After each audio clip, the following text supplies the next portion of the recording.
мухлисон ва дӯстони азиз, миннатдории Дилшодҷонро ба ҳамаи шумо мерасонем.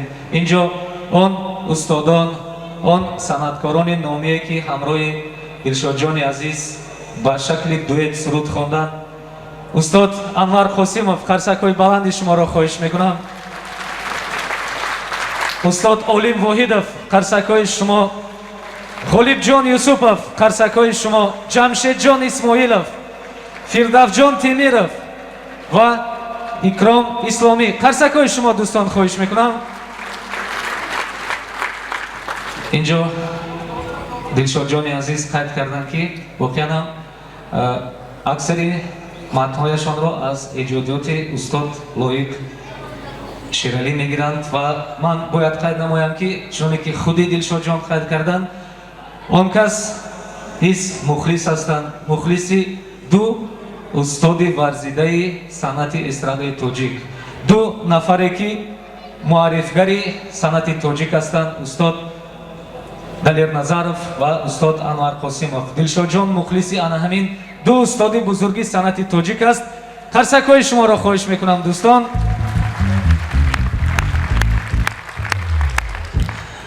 инҷо барои табрики Дилшодҷони азиз, аълочии фарҳанги ҷумҳурии Тоҷикистон, устоди азизи мо, акои азизи мо, роҳбари хонаи маданияти шаҳри Хуҷанд, шахси бисёр шинохтаи вилояти Сӯхт ва ҷумҳурии азизамон, акои азизи мо марҳамат Азимҷон Аҳроров, кафкобии баланди шуморо хоҳиш мекунам дӯстон.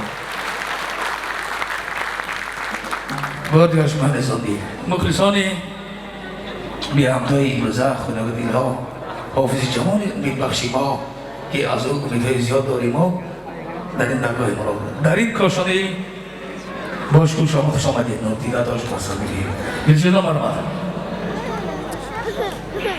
Дилшодҷон чанде пеш як суридеро бо ман устод қайд намуд. албатта шоири як шеъро иҷод намудааст ки ман ҳоло пешки шумо мекунам. устоз набошад ту чӣ донӣ қаламаш чист.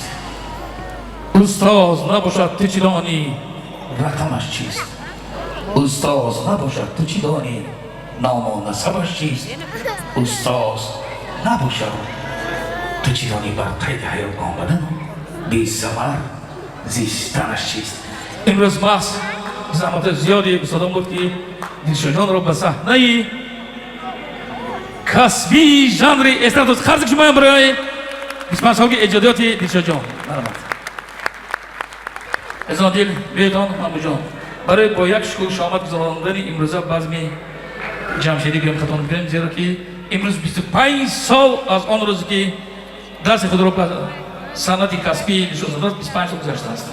беётон эзондил бояд қайд намояд ки Дилшодҷон дар тӯли 25 соли фаъолияти эҷодияш бисёр сафарҳое намудааст ба шаҳри Русия, Қазоқистон, Қирғизистон, Хитою ва ҳам Миср. ҳар бар ки сафар мекард, аз ҳамин сафарҳои худаш бо як дастовезе меомад ва ният месохт ки дар рӯзи фаъолияти эҷодияш бигзор 20 солагӣ бошад. Не имрӯз мана омад рост омадааст ки ба 25 солагӣ фаъолияти эҷодияш ҳамун тӯҳфаи аз ҳамун давлатҳои хориҷи омадагиаш имрӯз омӯзода нест. аз додаракҳои ширин хоҳиш мекардам ҳамин сандуқчаи сеҳнок, сандуқчаи сеҳноки аз тамоми мамоле ки сафари ҳунарӣ карда дар ҳамҷо аст. ман як шеъро қироат мекунам. касе ки анамун дар шеъри ман қироат кардаги як калима як чанд маротиба такрор меёбад. бо диққат гӯш кунед тамоми дар толор нишастагон. дар ҳамон шеъри қироат кардаги ман як калима як чанд маротиба такрор меёбад ва чанд маротиба такрор ёфтани анамун калимаро ки ёфт он кас ғолиб шуда ба мин саҳна қадами худро анҷом мекунад. бо диққат ҳама омадаастоми набошад қироат мекунам. чашмам ки ба чашми он пари чашм афтод, аз чашми он пари чашм ба чашми ман чашм афтод. гуфтам бо ду чашми худ бибинам он чашмаш, аз ҳар тарафе ба чашми ман чашм афтод. дӯстон фаъол бошед, ба саҳна таклиф мекунем. ман медонам чашм диги чанд маротиба анамо калимаи чашм такрор ёфт. чанд کی گفت 11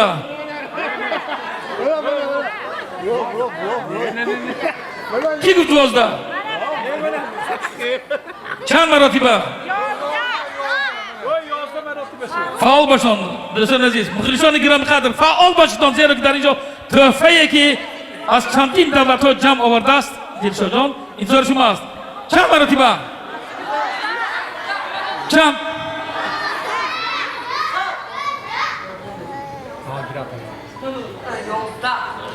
قرضی شما یا مرمت بسانه مرحمت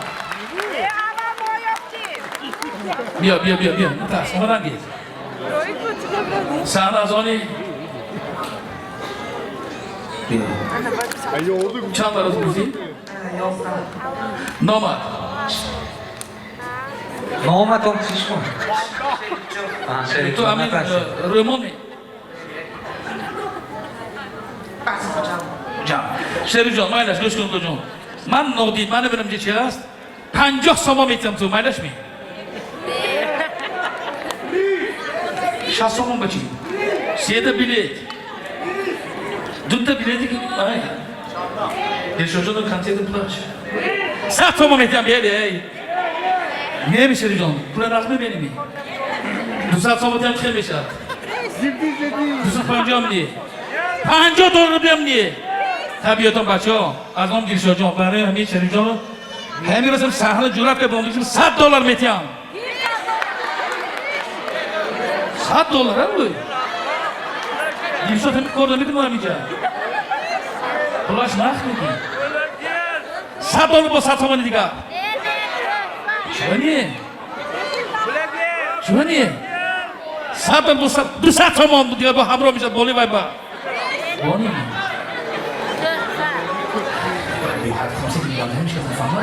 ما موجه میباشتم دوست عزیز ما یه بار بینم چی خود میارزد میگی 100 دلار با 200 تومان گفتم کپم سخت نگم بکو بو 50 دلار خانه میتونم 150 دلار میشه 200 دلار به همه گویی می نیه گفتم 200 دلار با 100 تومان همراه میتونم ای بیام نیمی موشی میگیری من اندر کاسم تو دوستیم با سدی دیگر 200 دلار با 200 سومون چیزی میگیدن شما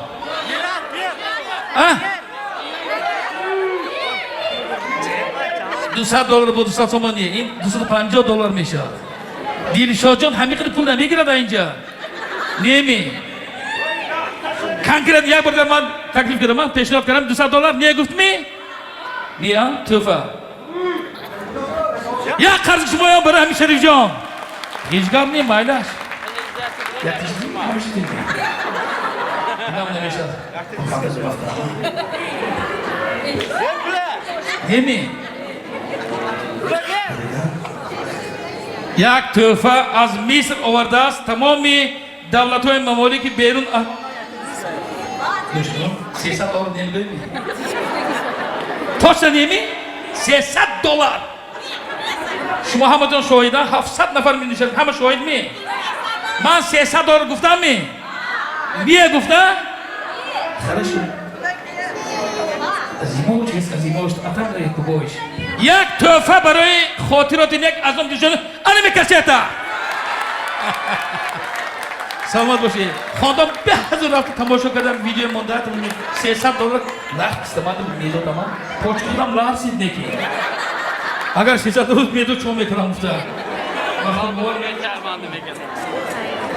رحمت پول به دادن شب انمی تحفه خاطرات یک از اجادات شب اجادی دلشاد پلوس رحمت تشکر زیاد خرسکای شما دوستان استاد عظیمجان احرارов تشکر هر یک پدر آرزو میکند که فرزندش خوشبخت باشد فرزندش سربلند باشد کامران باشد سرفراز باشد و دلشاد جان نیز دوام دهنده کسب پدر خود است او در حوزه صنعتکار به دنیا آمده است و امروز جگربندش دلپایوندش فرزند عزیزش نیز کسب پدر را پیشه کرده است کفکوبی بلند شاهرخ جان عزیز را به صحنه دعوت میکنم مرحبا